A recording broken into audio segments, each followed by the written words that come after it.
श्रीमद् भगवद गीता अध्याय 6 श्लोक 22। य लब्ध्वा चापरं लाभं मन्यते नाधिकतः यस्मिन् स्थितो न दुःखेन गुरुणापि विचाल्यते।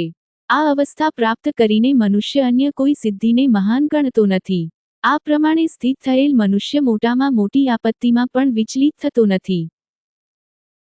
માહિક ક્ષેત્રમાં કોઈપણ ઊંચાઈની ઉપલબ્ધિ મનુષ્યને પૂર્ણત તૃપ્ત કરતી નથી।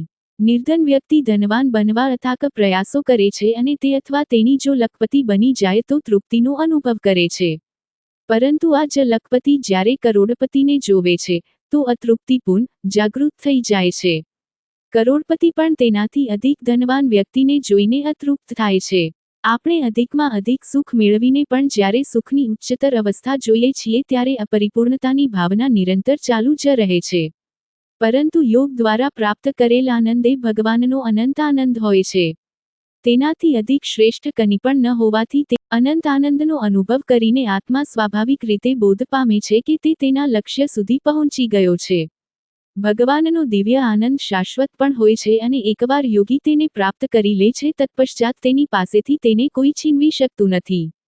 આવો ભગવદ પ્રાપ્ત જીવાત્મા ભૌતિક શરીરમાં વાસ કરવા છતાં દિવ્ય ચેતનામાં નિવાસ કરે છે। કેટલીક વાર બાહ્ય દૃષ્ટિએ એમ લાગે કે આવા સંત માંદગી વિરોધી મનુષ્યો અને જુલમી પરિસ્થિતિઓના રૂપે કષ્ટોનો સામનો કરી રહ્યા છે, પરંતુ આંતરિક દૃષ્ટિએ તે સંત દિવ્ય ચેતના જાળવી રાખે છે અને ભગવાનનો આનંદ માણવાનું નિરંતર ચાલુ રાખે છે। આ પ્રમાણે કઠિનમાં કઠિન વિપત્તિ પણ આવા સંતને વિચલિત કરી શકતી નથી। ભગવાન સાથેના સંયોગમાં સ્થિત થઈને આવા સંત દૈહિક ચેતનાથી ઉપર ઉઠી જાય છે અને પરિણામે શારીરિક હાનિના પ્રભાવથી મુક્ત રહે છે।